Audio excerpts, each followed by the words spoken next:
Pharma, and she is a 19-year-old with severe hemophilia and and she herself has mild hemophilia, and she gave me permission to share that, so not violating any HIPAA.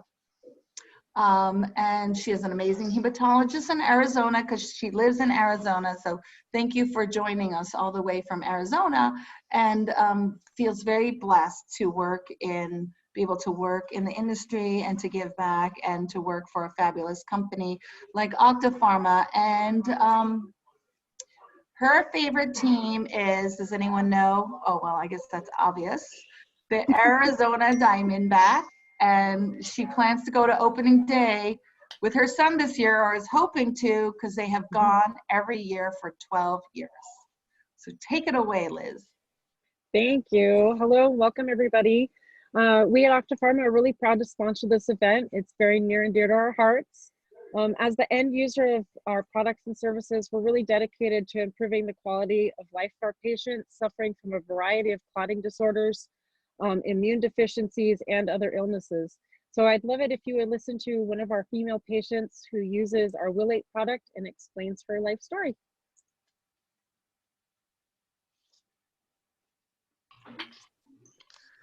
Sorry, I went to the wrong screen. Try it that way. All right. I just like being in the ocean and being outside and breathing in fresh air. I just love the salt water and just the sound of the waves. Swimming in the ocean just makes me feel small and just reminds me that I'm just one person, and whatever my biggest problem is that day, it's probably not that big of a deal. My name is Carrie, and I have von Willebrand's disease type 3.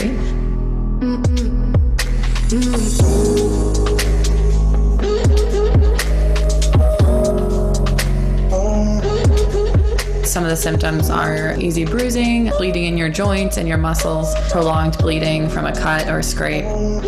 I was diagnosed around 5 to 6 months of age. There was really no family history of bleeding disorders, so my parents were pretty shocked when I was diagnosed. And then my 2 sisters, they are carriers, but they're not symptomatic, so they're not really affected.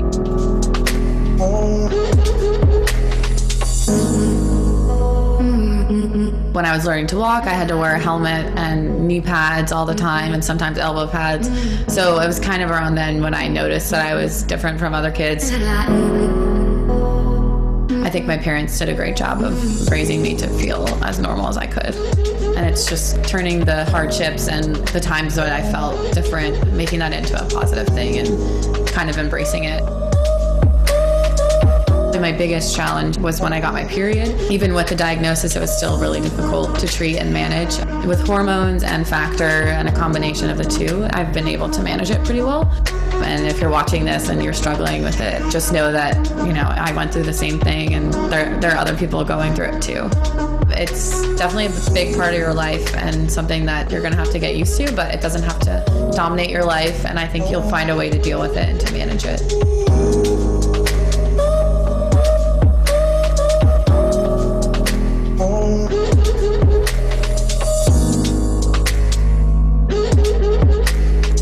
Everything in nature is just so beautiful, and it's just really nice to get away from your day-to-day life.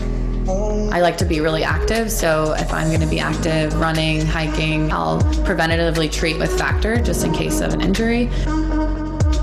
Growing up exposed to the medical community, I always liked the role of the nurses. Kind of wanted to give back to other people and to be kind of their support system. Now I am a nurse. I've been a nurse for about 5 years. I'm definitely very proud to do that and to have that as my job. Looking to the future, I would love to spread more awareness about von Willebrand's disease, especially type 3. I would like a family in the future and maybe have kids, and however that goes, that's definitely something I would want. Also, something that's a little bit scary as a person with a bleeding disorder. Something isn't going my way, I just think, you know, this too shall pass, and, you know, it's gonna be okay, whatever it is.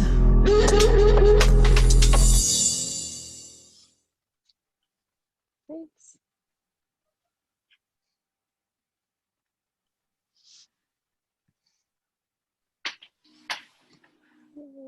Thank you so much, Liz. You're welcome. That was a Thank great you. video. VWD type 3 is super duper rare. What is the incidence of VWD type 3? Die. 2.66 per 100,000. Wow. That's so crazy. You're muted. Sorry. Thank you so much, Liz. Thank So, you. after the webinar series, we have a little makeup giveaway, and thank you, Cynthia. She's going to mail everybody a little care package. Oh, 1.2 per 100,000. Okay, Google. Hey, aren't you a coagulation specialist, Di? Come on. Just kidding. I didn't know the answer either. Cynthia's going to send the makeup tonight is a highlight stick. And the makeup giveaway next week is lip gloss, right, Casey? Mm-hmm. All right, so we're gonna take some polls tonight. Casey, what is the first poll? First poll is all about our favorite sports teams. I know you're telling us already a little bit about what team you're representing tonight, but if you haven't, feel free, or just tell us what your favorite sports team is.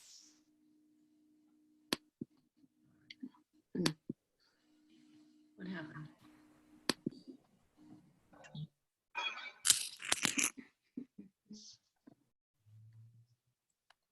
Give you guys just a couple more seconds. It's weird. All right, gonna end that poll. So it looks like basketball's come out on top for this one, followed closely by baseball and football. Very cool. Okay, what about poll 2? Poll 2 is coming up right now. What's something new that you have tried during this lockdown, if anything?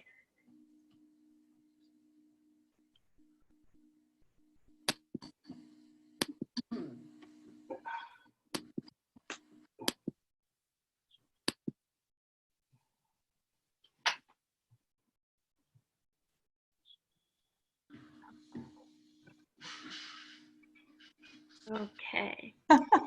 Give a couple more seconds for this poll. I like Edith's answer, Zoom. Oh, audiobook. So it looks like Yes, baking yeah. and cooking is our top. Everyone's trying something new. Do we have a third one, Casey? We have one last poll before we get started about tonight's presentation. So how has your intimacy level been with your partner since quarantine started? Please let us know if you would like.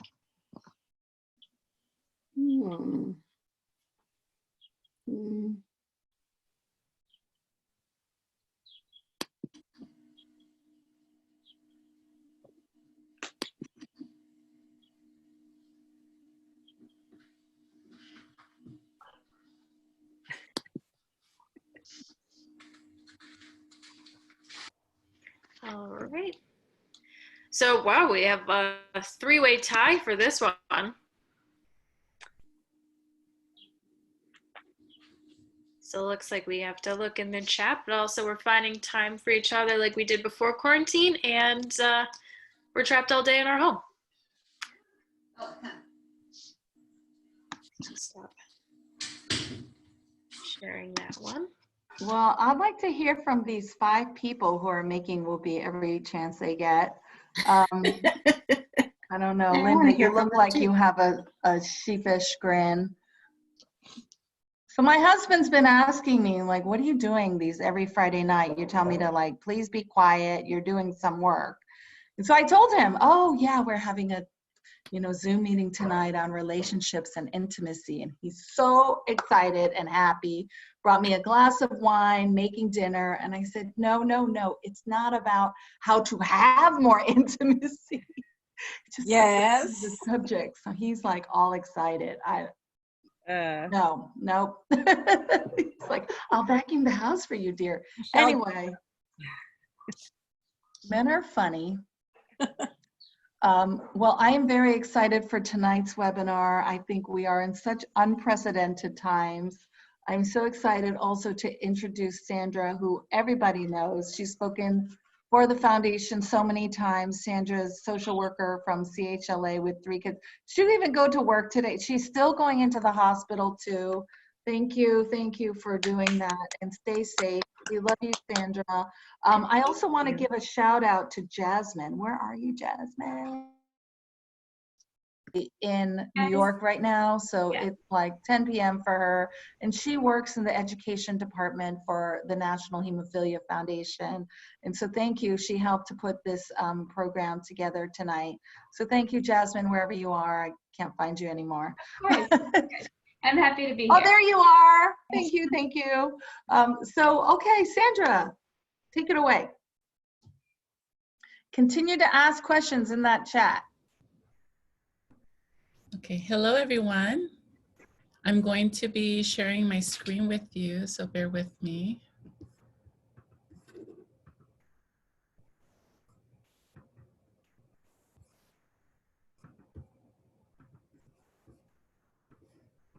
Okay, let me know if you can see my screen, yes? Can everyone see my screen? Yes, you're just in presenter view. I don't know if you want to make it full screen, but we can see your screen. Okay, great. Can you see my notes as well?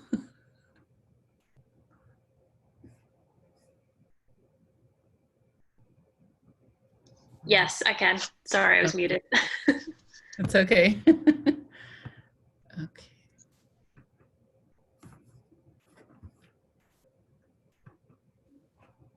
Okay, there it is. How's that? That's great. Okay. So thank you for having me here. I'm really excited to be here. The Women's Retreat is one of the events that's really close to my heart.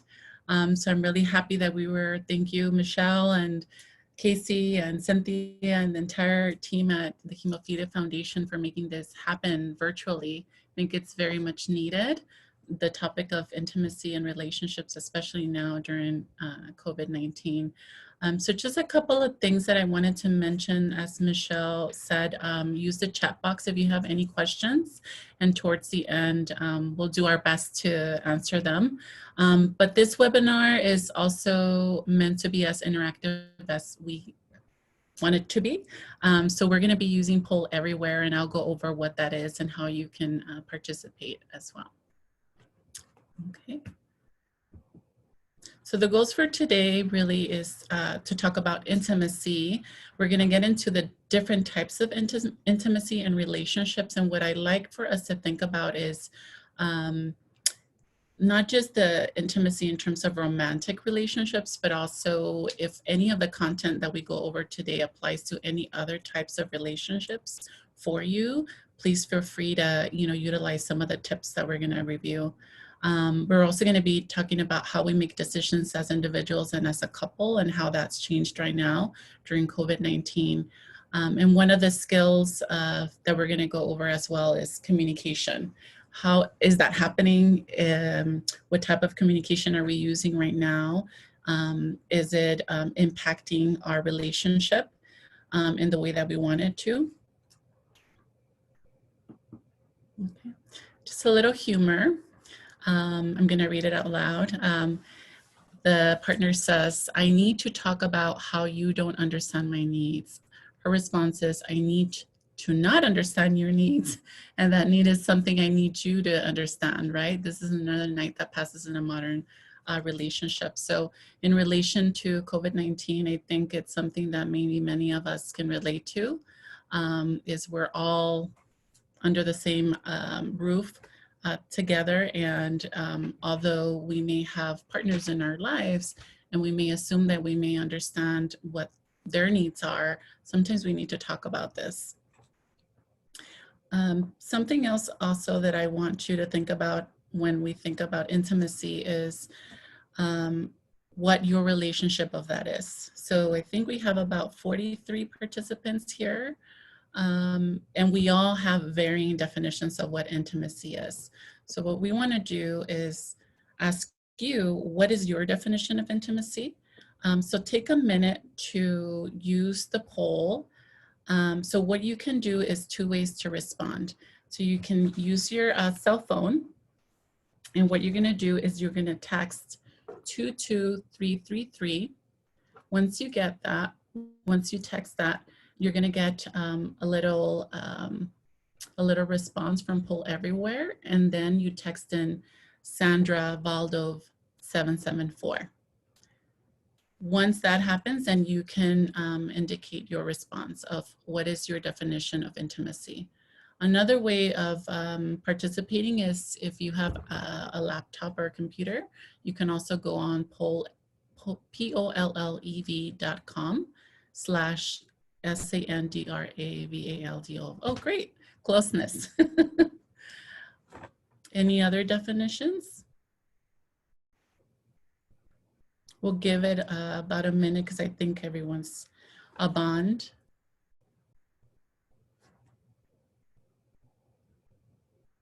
Communication. Safe sharing. I like that. Honestly, sharing your thoughts. Okay, understanding.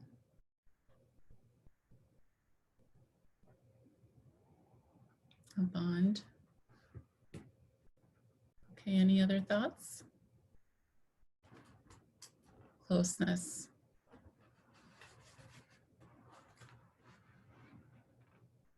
I'll wait for a couple more.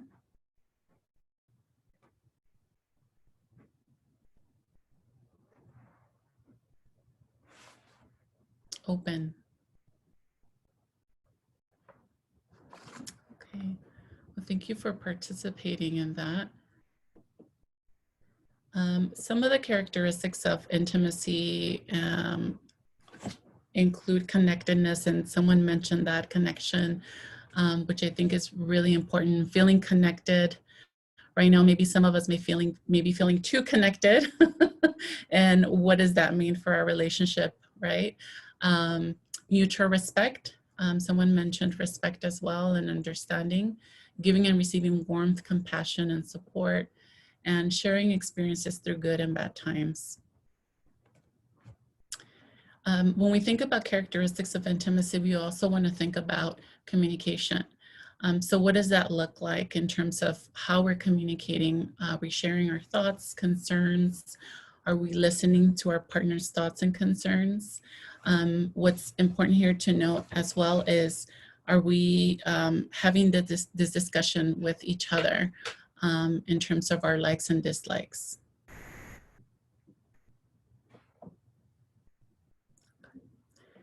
Now, when we think about characteristics of a successful relationship, we can think about these three pillars, in a sense: love, trust, and emotional support.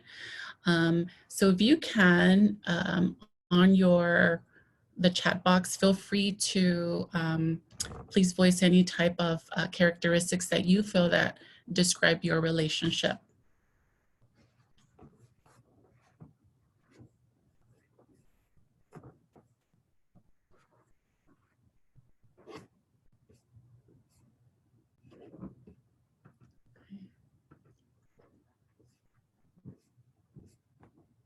Friendship, faith, emotional support, friendship.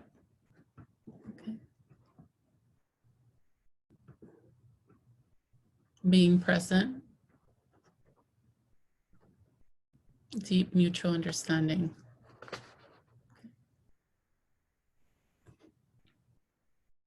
Vulnerability. Okay. Thank you for that.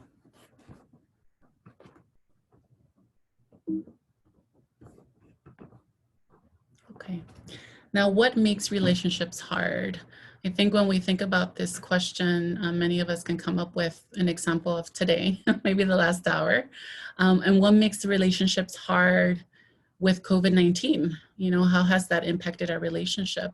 It could be a new relationship or a relationship that we've been in for quite some time. These are just a couple. Worries about the future, right? That's a real worry for many of us in terms of external factors that are impacting our relationship. There's what I hear are worries about finances. Maybe someone who was initially the main breadwinner, now the roles have shifted. maybe someone who was the caretaker, the main caretaker of children. If there's children in the household, that role has shifted, right? And maybe people are like, I didn't sign up for this. Feeling unattractive or different, feeling like, you know, my partner doesn't understand me, or also a fears, right? Fear of that other people's reactions to our bleeding disorder right now, and feeling fatigue as well, are just a couple. If you want to just take a moment as well, and in the chat box, or if you want to think about any other areas in your relationship that's made it difficult in relation to COVID-19, please feel free to share that with the group. And if not, you know, it's just something to keep in mind. These are also in continuation intimacy challenges. Again, you know, we talked a bit about fear of bleeds, pain, fatigue, lack of desire. It could be just lack of desire of, you know, getting up and doing some of the monotonous things that some of us are doing, for example, with our children who are at home, right? We're having to help them with their homeschooling. You know, we're wearing that new hat now. And so lack of desire doesn't just have to be like sexual desire, although with Michelle's example, thank you for your vulnerability. Sometimes we go there, right?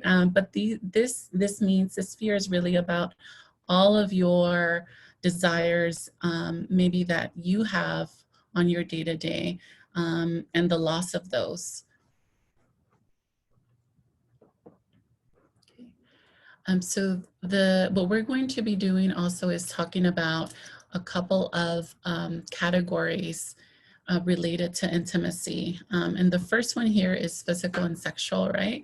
So again, the definition of this is your own, but this is just an example so we can have a framework.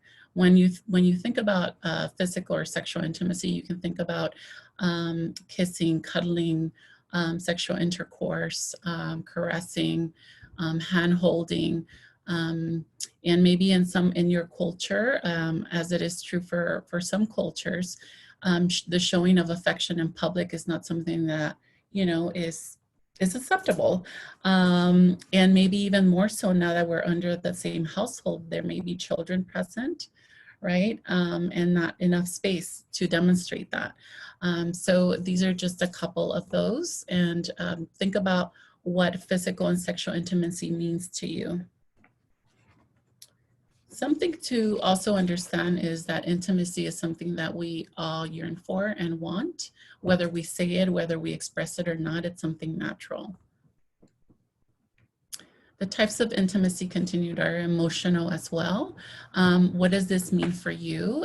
Do you have a need to find connectedness, which we saw in some other responses? And what does that mean for you in terms of emotional intimacy? I know that for many women, right, we've had these discussions in past support groups where we talk about not feeling connected emotionally, or feeling like maybe we are the ones who are receiving much, or we're not receiving much of the emotional connectedness because we're giving so much of ourselves.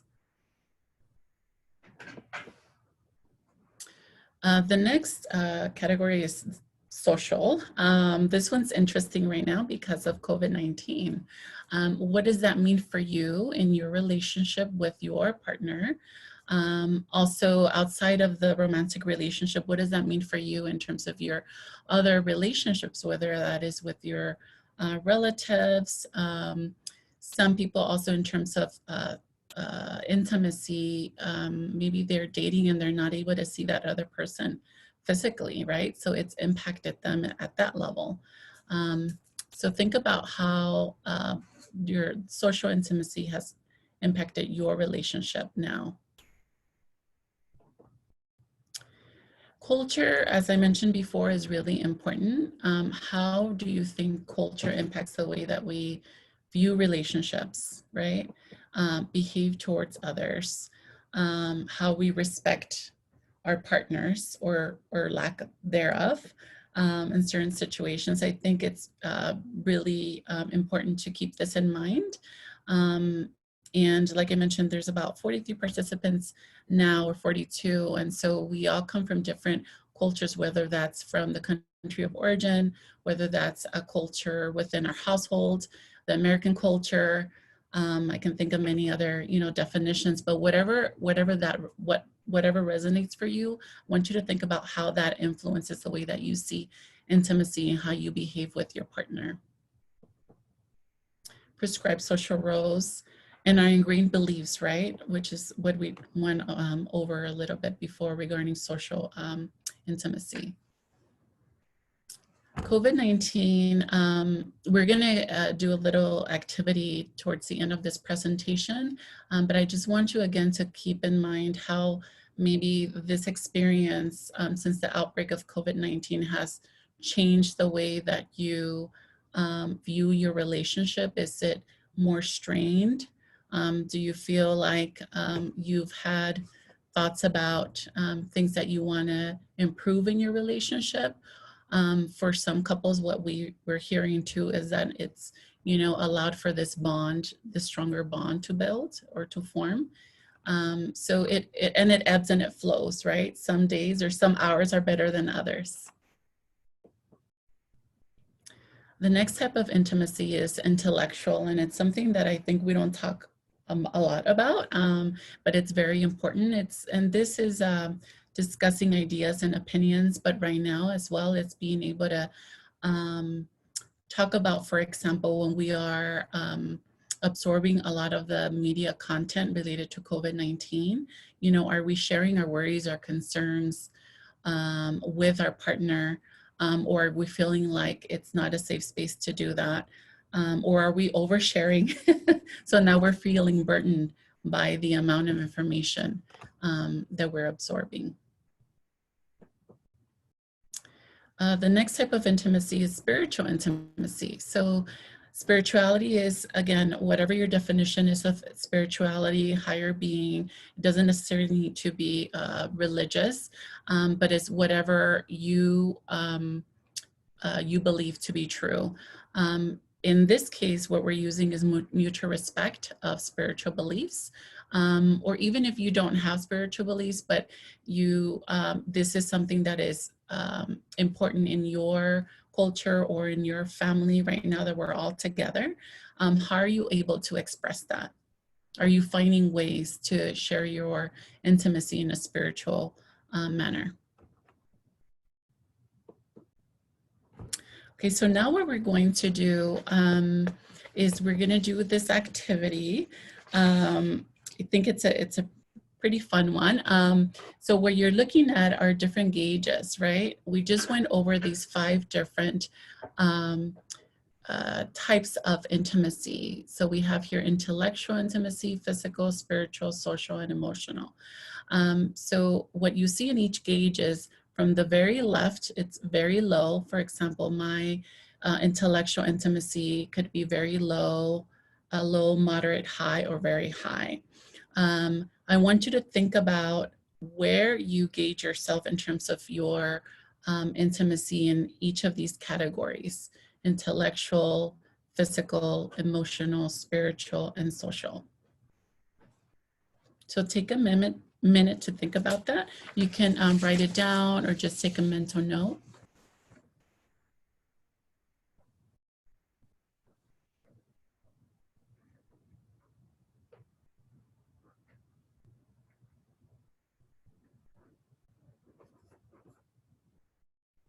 Okay. Think about what you would like your gauges to look like.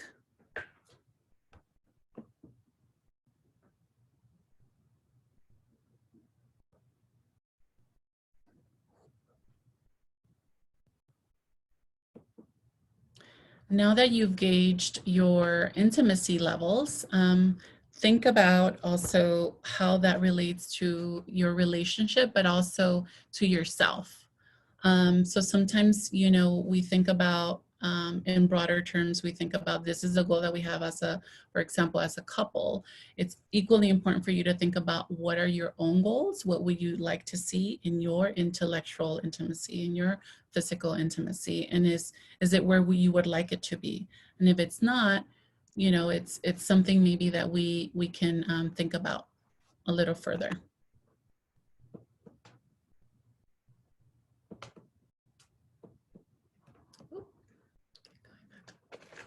Okay, now what we want to do is to the poll again. Are you happy with what your gauges say? So please choose A if yes. B, I think there's room for improvement in some areas. C, oh, okay, C, no, I need to reassess my intimacy gauges. So again, the way to do this is you take your phone and you text 22333. And then you will text Sandra Valdo 774 with your response.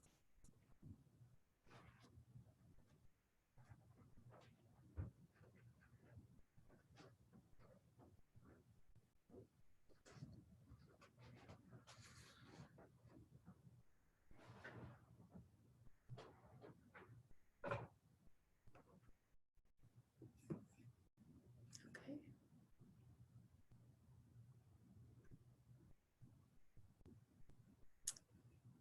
Okay, so it seems like the majority chose B, right? There's still some C's, right? And like I mentioned before, this could change. And no one said yes.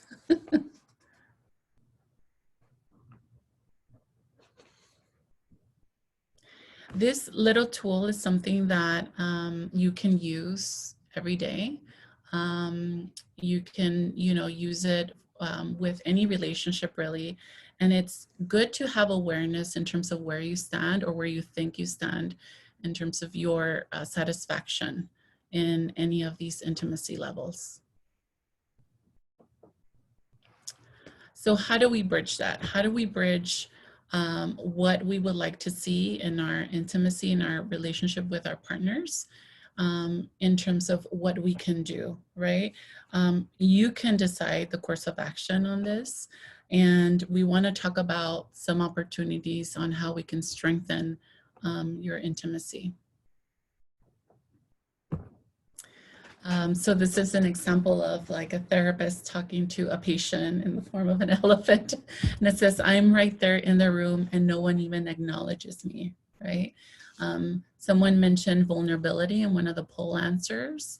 And sometimes, you know, for many reasons, it could be that we may not want to share or some of the concerns that we have as to why we're not meeting some of those expectations of intimacy.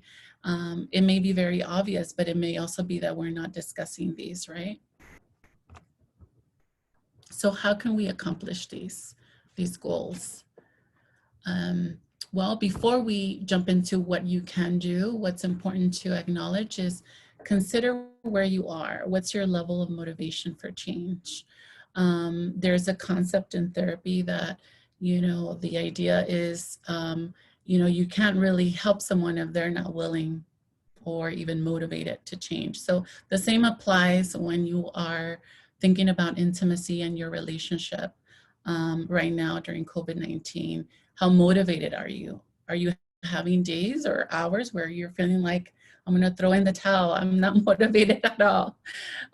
Or, you know, I think this is worth it. And I just, you know, need to kind of take a step back. So always consider your level of motivation for change. Consider your emotional state, your history, any other psychosocial barriers that you may be experiencing, whether that's, for example, you know, someone may have lost income, right? And that has impacted the way that you're set up in terms of your household and what you're able to do or not, or any other types of factors that impact your motivation for change. So in terms of communication, what we want to do is use I statements, right? Your tone is really important here. So be aware of your tone when you are using I statements. So instead of, for example, saying, I really need you to be doing this right now and taking out the trash because I'm going to be on this webinar and I need this, right? Versus, you know, honey, I would really like for you to help me feel comfortable in the space by taking out the trash, right? It takes a little bit more effort sometimes, but again, it goes back to the tone and not just the messaging, using I statements. Why do we want to do that? We want to do that because it allows the other person to feel like, you know, we're partners and they won't be on the defensive, right? If we are using statements like you need to do this or why didn't you do this, then you're really setting up a situation for, you know, the other partner to feel attacked.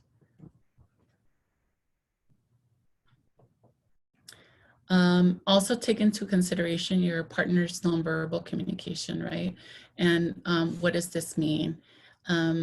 What does it mean for your other partner if you're asking for something? What does it mean if they're not responding? You know your partner best and what that may mean, or sometimes, you know, you may need a little bit more communication if you're not really understanding some of the nonverbal cues. Listening to your partner is another skill that really is a skill I think that we're all always trying to finesse. And what that means is listening without interrupting. And this goes in any type of relationship, right? Whether it's with your partner, with your children, at work, with your friends, with yourself. So intentional listening means also that if you are having a conversation with somebody else, your intention is really to listen to what they're telling you instead of thinking about what you're going to respond. Expressing empathy is really important, right? And creating a space where you feel like you guys can have dialogue. Trying not to blame or judge the other person is something sometimes that can be difficult, especially if there's tension in the home or we're feeling frustrated, right? Maybe because we haven't been able to speak to a friend, the friend that we usually speak to when we are feeling stressed out, or see them in person. So again, these communication skills are skills that you can do, but you always want to keep in mind like your situation, your surrounding, the environment, and the timing. Is this the right timing right now? If I'm feeling a little stressed, is it a good decision to approach my partner with some of my needs? Make sure that you're understanding what your partner is saying. So how do we do that? By asking questions. And when you're listening, a good technique is also to respond with like a brief summary of what they said. So it doesn't mean that you need to fully understand where they are in terms of their emotional state, but you do need to inform your partner that you are present and that you're hearing what they're telling you.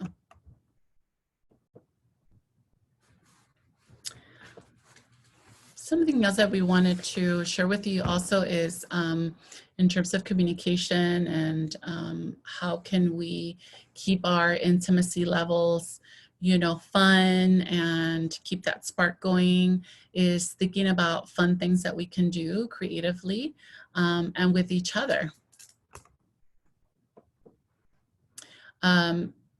The first poll that went out is asked, you know, what have you been doing during COVID-19, any new things? Well, those things can be done also with your partner, like cooking, painting, singing together. Some of you may have seen some of the videos on social media of families doing TikTok videos, you know, dancing together. I think that's so cool. You know, that's innovative. That's using the resources that we have on hand and doing that together. Playing games. So getting to know your partner on an even deeper level. Playing games. I think there's different types of board games that you can play, but even just asking questions, setting time aside to really get a better understanding of where they are mentally, but also getting a better understanding of what their needs are. Scheduling time alone is hard to do, but it's very important for you and for your partner. It may look different for different households, but in order for us to feel like we're able to be present, we also need to feel like our cup is full. That means that for some of us, we are recharged when we have a little time alone and uninterrupted. For some of us, for example, me, it's going to the restroom, closing the door, even though my kids may be knocking, you know, for several times. It's taking that time, whatever that looks like in your space, to just breathe and take a moment to yourself so that you can be, you know, more fully present again with your family or with your partner. Okay, now we want to talk about change ahead. So these are some of the powerful communication tools. And I just want to read a couple here with the dogs. It says, your voice says no, but your tail says yes. So she's doing a really good job of nonverbal communication. She's reading his, you know, his nonverbal communication. Then the octopus partners, one of them says, gee, talk about body language. You know, she's folding her arms. And then the last one says, you got my text, but did you get my subtext? So reading between the lines is also, you know, really important. So how has the intimacy journey really looked like for you? Think about that and think about how you would like it to look. What we know is that we're gonna, if we haven't already, hit bumps along the road. And what can happen is, you know, we build different types of feelings, including resentment, anger towards our partner, maybe fears. You know, it could be something that is impacting us on a much deeper level in terms of our insecurities, whether that's in relation to how we think we look, especially now that we're all home together, attention seeking, family of origin issues. You know, we all have a family. I don't need to say anymore. Technology right now, right? It's a big thing, technology fatigue. What does that look like in terms of your partnership? So the next thing that I'd like for you to do is to think about if you are working from home or just being at home, how has that impacted your relationship? So again, take your phone or go to polleve.com and feel free to text your response. Distant space.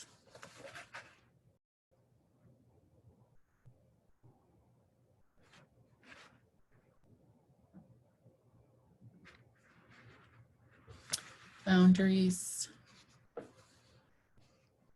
Lonely.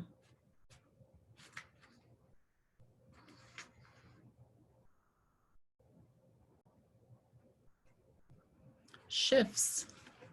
Okay.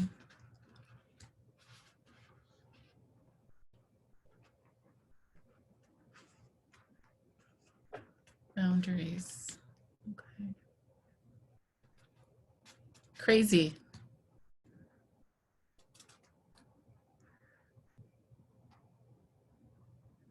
Home. Okay.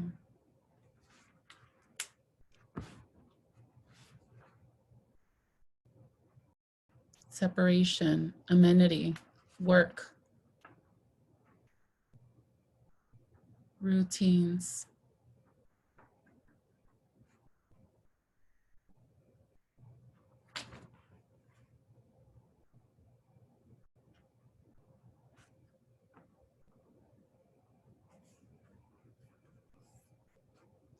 So what you're seeing here in terms of the poll responses is the larger font words means that more people are typing in that word.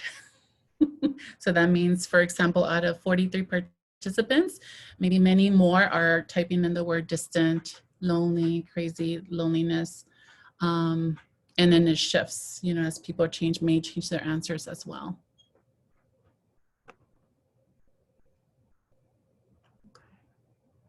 So I can think of a couple of reasons why this is important. The first one is we're all in this together. I know it sounds like we're not, because the word lonely is right here. But just remember that many of us are experiencing similar feelings, experiences. It's also really important to be aware of how you're feeling, because it's easy, right, to kind of go through the emotions and not take a moment to really pause and think, you know, why is it that I'm so upset right now? Why is it that even though I'm in the household full of people, I'm feeling lonely? What does that mean for me? And how is that impacting the way, you know, my intimacy level is with my partner?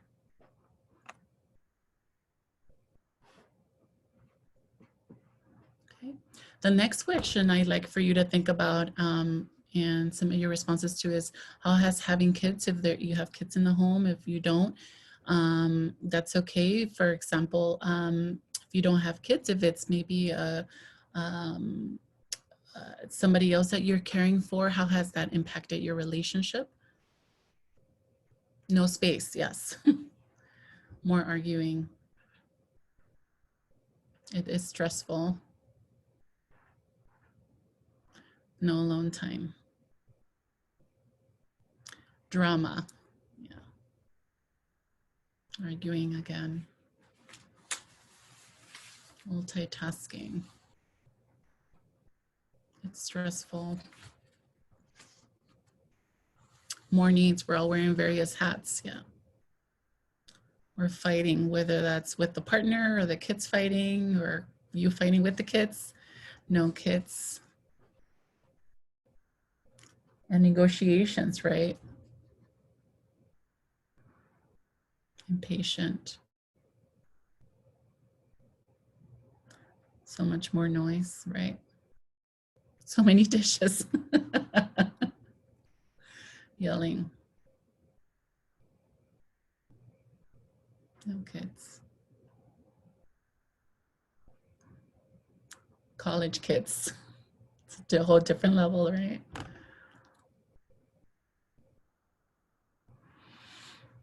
Okay, thank you for your responses. And I think it would be good to maybe attitude, yes, lots of attitudes. Think about how having kids, or if you don't have kids, if you could just think about this for a minute, how has that impacted your relationship in a positive way?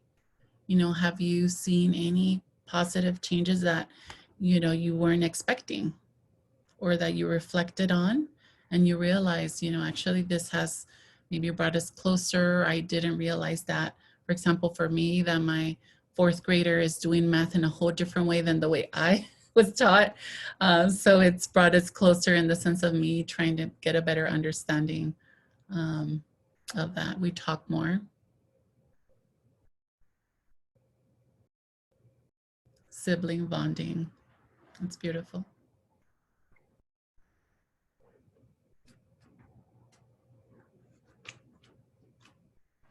Okay. Thankful for being healthy. Yes. Taking lots of walks. Binge watching together. That's wonderful.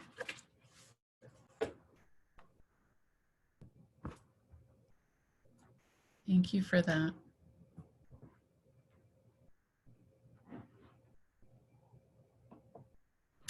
Okay, so I wanted to show you a really quick video on COVID-19 and relationships, in terms of how you can destroy or further put a strain on your relationships. I thought this was a little humorous, so I wanted to share with you guys.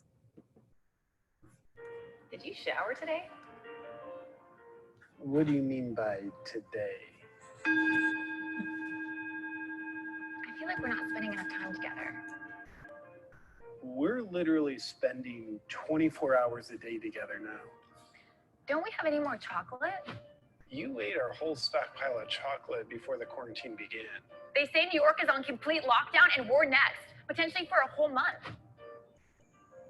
Maybe you'd feel better if you watched more news. You'd be even better informed.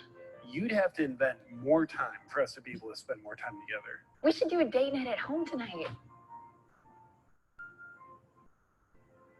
With what we had left, I made some vegan stir fry. Do you want some? It has broccoli, cauliflower. Absolutely not.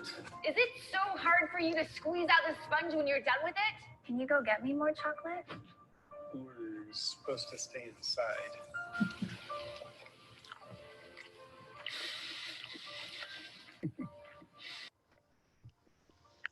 Do you want to have sex? With who? No. He's messy, he chews like a horse, and he definitely doesn't smell good. I can hear you. And he doesn't give me any privacy either. Babe, can you bring me some toilet paper? I need toilet paper. Can you bring me toilet paper? I need some toilet paper. I'm getting on a Zoom call with our friends. Do you want to jump in? I'd rather die. I think you're drinking too much. I don't think you're drinking enough. But I want some chocolate. You want me to risk getting a deadly virus just to get you chocolate? I really want some chocolate. Babe, where are you? I can't find you. I need you. I just need 5 goddamn minutes to myself. The bathroom door doesn't lock anymore, so this is all I have.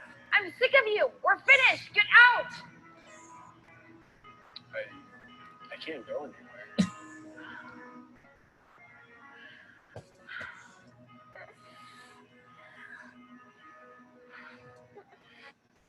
Okay. So I thought, how many of us can relate to that? I got a couple of ideas there too. So yeah, it's I wanted to bring in a little humor about that. It's not so humorous when we're in it, right? But it's also important to know that we're in it together, like I mentioned. This is another tool that you can do on your own. And what it is you're able to rate yourself, your partner, overall relationship in terms of the different types of behaviors here. You can do it every day or just one time. It gives you a gauge in terms of how you're feeling you're doing in terms of your relationships. So for example, you can take a screen grab picture of this. I think the video is also going to be available. And for example, number 1, it says, make your partner more important than other people in your life. Then you would rate. I hardly ever do that. Rarely, sometimes, frequently, almost always. You express gratitude often. Hardly ever, rarely, sometimes, frequently, always. You have fun together. You pursue your own interests. You show support and respect. So this is, again, another way that you can assess the tool. This is a tool that you can assess your relationship with. What you can also do is you can both do it together and you can share it or not. It's another form of communication, right? Because we are being honest with our partners about where we stand, where we feel we stand in terms of our overall relationship. So how do we fix the bumps along those roads? What do you want? How do you want to make it? And what is stopping you from doing that? What we say is typically don't sweat the small stuff. Well, here we do want you to sweat the small stuff because the small stuff, especially right now, can turn into something big. So having that communication, paying attention to the nonverbal cues, touching base, having time to ourselves, measuring the different levels of intimacy, those are all things, on their own small, but put together, they really factor into our relationship. So in summary, what we talked about today is that intimacy is always evolving, right? Our communication is vital. We want to be able to feel comfortable expressing how we feel to our partner, and expressing what we would like to see different in our relationship, or what we would like to see continuing in a relationship that is working. So I want to leave you with a quick video on how we can cope, right? We talked a little bit about humor, but this is a doctor that started filming what he and his coworkers are doing in the hospital during COVID-19. Right foot, now left foot. Right foot, now left foot. Right foot, now left foot. Right foot, now left foot. One hand. One hand, one hand. Two hands. Two hands, two hands. Hit your rollie. Hit that rollie. Do your dance. Do your dance. Now lean with it, rock with it. Lean with it, rock with it. Oh, na na na. Oh, na na na. Oh, na na na. Oh, na na na. Remix. Oh, na na na. Oh, na na na. I can be the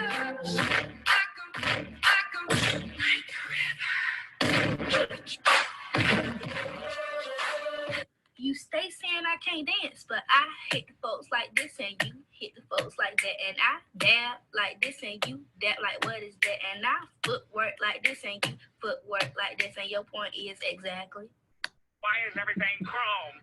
Cash. Man, this beat got me feeling like the franchise boy in this beat. Lean with it, rock with it, lean, swear, rock. Yeah. Okay.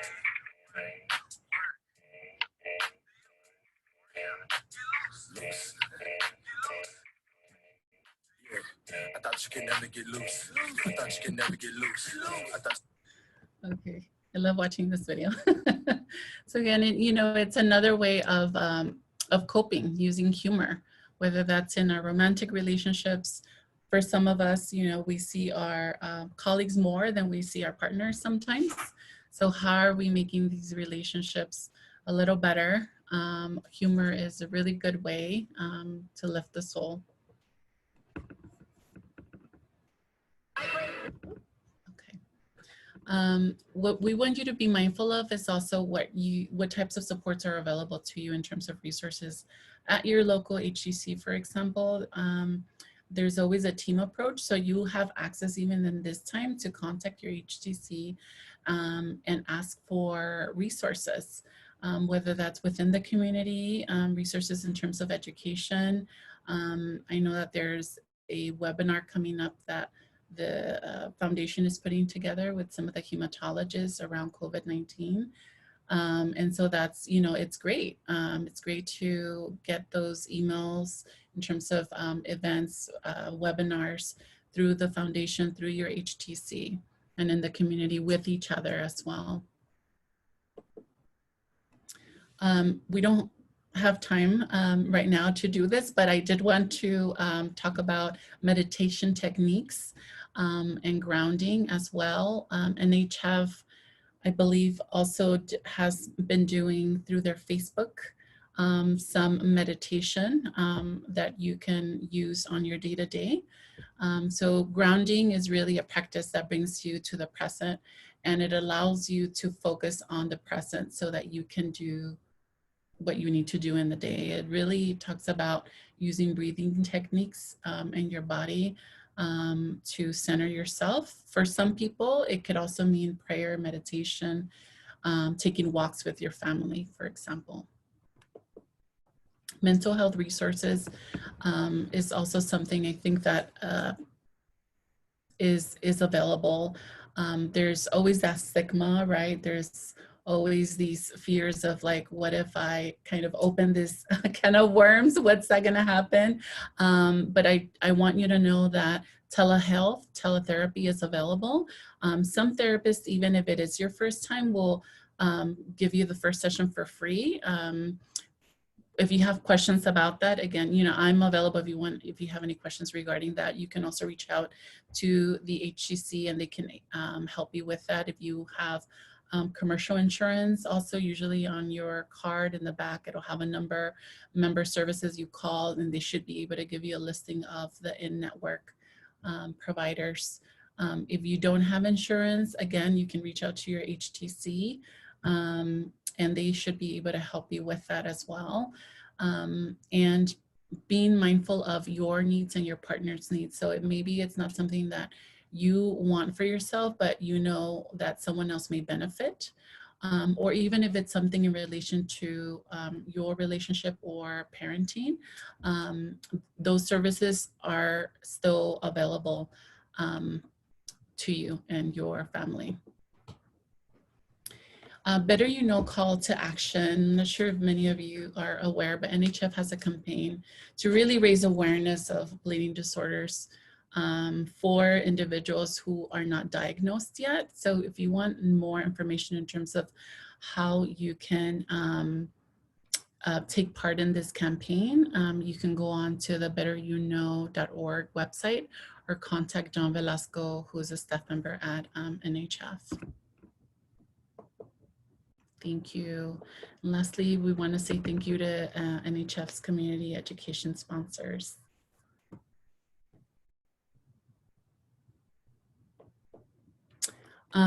We would like for you to please evaluate this presentation.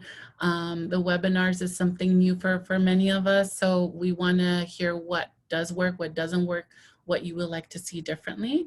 So what you can see is use this little barcode. You get your phone, and if you scan it, you should be able to, or if you have an app, some people have the barcode app, just scan it. There's also a website that you can go to on SurveyMonkey. I think it's listed here on the chat box. Thank you, Jasmine. So you can just go on to SurveyMonkey here, use this link and include your responses. Thank you very much. Now I think we have time for question and answers. Yes, Sandra, I have a few questions for you. So the first one is going back to that poll with the gauges. So the question was, how do we move from C to B, which C I think was reassessed, to moving to room for improvement? Can you repeat that one more time, please? Absolutely. Also, I'd like to remind everyone, if you do have a question, please put it in the chat and I can ask that for you. The question was back to your poll after we were using the gauges. It was, how do we move from C to B? And I believe C was reassess a lot of things, and then B was there's a little bit of room for improvement. That's a good question and a really hard one to answer because it's very general. I think you really have to think about where you stand right now. It would be helpful to know, like, specifically what they have in mind. You know, I think in terms of answering this question, you want to know where you want to go, right? So if you want there to be change, it would be helpful to know what kind of change you want to see. And you using the communication tools, right? I think this would be a great opportunity to have that conversation, ask that question to your partner, so that you can fact gather, right? And you can have that honest communication with them. If you also are someone where you're trying to figure that out for your own, and you may not feel comfortable having that conversation with your partner, maybe this would be a good opportunity to access, you know, some supports, some of the supports that, you know, I went over, or even therapy is a good way. I'm sorry, I can't be more specific. I think, you know, we had a little bit more details. We could go further into it, but I think that would be a good start, is really trying to better understand what you would like to see in terms of your gauges, and thinking about, is it something realistic? Is the timing good? What kind of impact will that have on me and my well-being, with everything else that I have going on? And is this something that I want to pursue now, or is this something that I want to think about and put on hold, but I realize that it's something that I want to change? Thank you. Our next question was back with talking about everyone has a family of origin and then family baggage. How do you handle family baggage together? Good question. We all have a family and we all have baggage. You know, it's really tricky how you handle it. I think it's such a individual and personal matter. I think it's based on many factors, right? How close are you to your family? How open are you and involved? Your family structure really plays a big role here, right? Whether you feel like this is the right timing. And if I'm thinking of an example of family baggage, I'm thinking of a family maybe that's under the same household, right? And now you're kind of forced to, because of the social isolation and maybe because you're all, you know, in the household together, you're kind of forced to be more aware of your family baggage. Or of some of the tensions that were there, but because of the other distractions and things that we had to do, like going to work and the kids not being at home as often, you didn't really have that time to dedicate to it. So I think in terms of family baggage, you want to think about, is this the right time to address any of that, given all of the other stressors that I have? And if it is something that you want to address, who do you want to address it with? I think it's always important to think about your wellness first. And do you have a plan? Do you have the support in place before you address anything? The other thing that I always keep in mind are individuals who are in households that may not be very safe. So is it safe for you to have these types of conversations right now?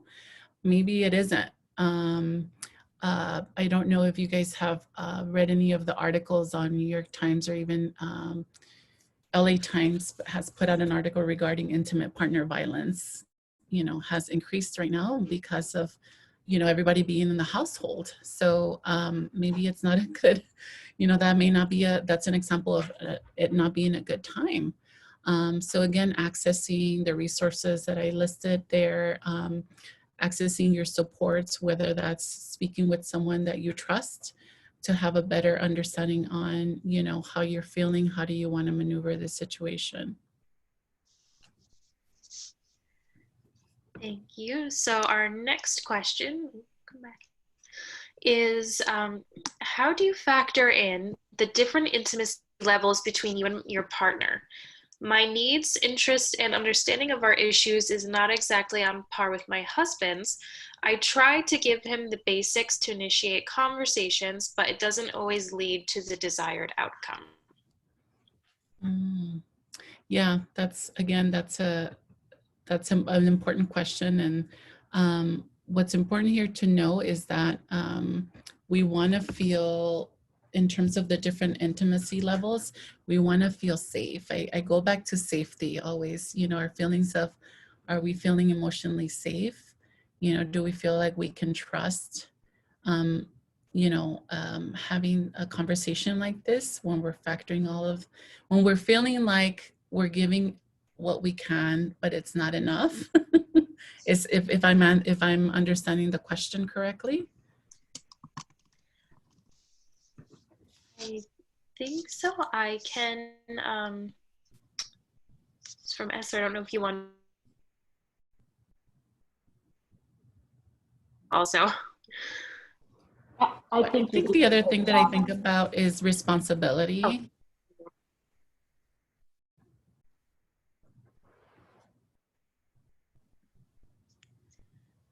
I think Esther's just here. I'm going to mute you again, Esther. As we wait for that, I thought about another important factor is in the relationships is the sense of responsibility. So when someone is feeling like their needs or their desires for intimacy are not being met, it's helpful if they can, you know, if we can discuss about taking responsibility for taking initiative, right, to make that desire known to their partner. Rather than believing that if the other doesn't initiate contact that they are not open to it, right? So it's always best to express one's desire without feeling like you're being blamed or judged. But if it is happening, I think that, then we're talking about other layers, maybe that may be more deep in terms of the relationship. I've actually, oh, I'm sorry. I did get Esther muted as well. So Esther, if you'd like to jump in, please go ahead. No, I think Sandra's hitting all the points, and I think I need to slow down maybe and give time to process each thing. I think I'm thinking about everything. I'm giving it a little more time, and I gotta give my partner the same amount of time to reach the level that it's just not fair. It seems like it's not fair. It's like, whoa, where's all this coming from? Is usually the situation. So your tips, your what you've said all makes sense. Patience, I think, is going to be my strongest tool. Yeah. Thank you for that, Esther. Does anybody else? I think we can open it up if it's okay. Or is there another question? I just feel like this is really important. I want to address the other questions, but if anybody else has maybe a comment to what we just discussed or wants to chime in, Michelle? Oh, they can raise their hand and then maybe. Okay, so please raise your hand if you want to chime in.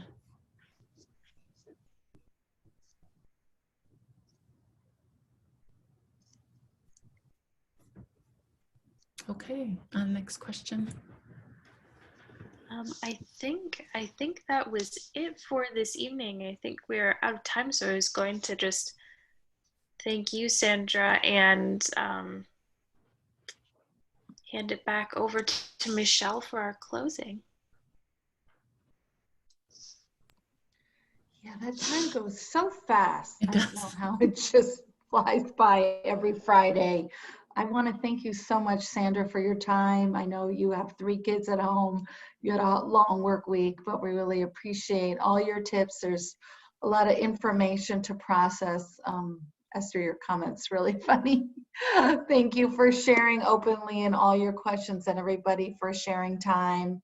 I always feel like at the end of these on Friday night, I want to reach through the computer and give you guys all a big hug and kiss. We're actually almost to the end of our women's series. We have next Friday, well, tomorrow night, we have a Teen Girls Check-in. So if you have any teen girls who want to join us, please feel free. We still have room, so feel free to sign up. And then next Friday, we have Shelly Horowitz is actually the older sister of Shauna Kreiner. And she doesn't have any formal title per se, but she has a great presentation and a great story herself about her journey with her bleeding disorder and how she was able to document and advocate for herself. And she's going to share that with us next Friday. And then the Friday after that, we have Sandra. Thank you, Sandra, again for joining us again to talk about, oh, I can't read Spanish. So maybe, wait, I'm going to unmute you. What is the topic again? Thank you. Encontrando fuerza a través de la lucha. So finding strength through the struggle. Oh, through the struggle. Right. Thank you. And also thank you so much, Jasmine, for staying on so late. I'm sure you're completely zonked and tired. We really appreciate this very informative webinar. And then a few upcoming things we have. Casey, do you have another slide or another screen, whatever? Oh, I don't with our other upcoming events. I just have our end of our women's series. Oh, okay. So we have a pain management dinner on May 29th, I want to say, with Dr. Kwan, and that we have a great sponsor, Novo Nordisk, and first 25 families that sign up will get a Grubhub gift card. So we're not going to be able to meet, obviously, in person to have dinner, but we will buy you dinner with your Grubhub, $50 Grubhub gift card, and that's for the first 25 people who sign up. And then May 20th, we have another HTC COVID-19 and bleeding disorders webinar, and that really was backed by popular demand. The last one was so impactful, and a lot of people asked to do it again, and all the information is changing so fast that we decided to do that again. That's with the 3 medical directors of our HTC, so that'll be a really cool one. Can I stop sharing the screen, Casey? Do you mind? Because I can't see people. And then we have another one with Erica Bocanegra, who's also a social worker at the Orthopedic Hemophilia Treatment Center. And she's going to give a presentation on, there's just so many resources that are coming out constantly. We put them on Facebook, we put them on the e-blast, but we just want to try to get as many of those out there as possible so everyone knows what they can access.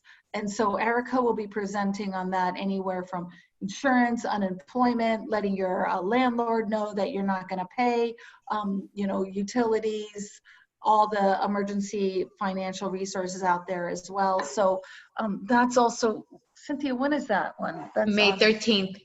Yeah, May 13th, May 13th. So, and that also will be kind of in like Spanglish. So if you want to ask questions in Spanish, of course, Erica will be able to answer in Spanish as well. So please let me know, you know, looking at the chat, and there's so many great ideas. Wayne TC, salsa, TikTok video, couples therapy.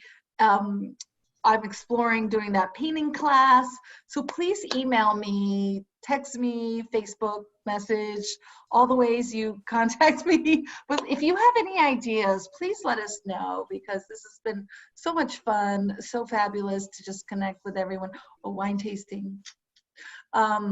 Let us know what ideas you have, and also if you have contacts for people who might be great speakers or presenters, we also want to know about that too. So thank you everybody again. It was so great seeing you. Hopefully you'll join next Friday, and have a great weekend. Stay safe, and let us know that you guys are okay. It was so great seeing everybody. We love you guys. Oh, you guys are all muted. I'm like, why are they responding?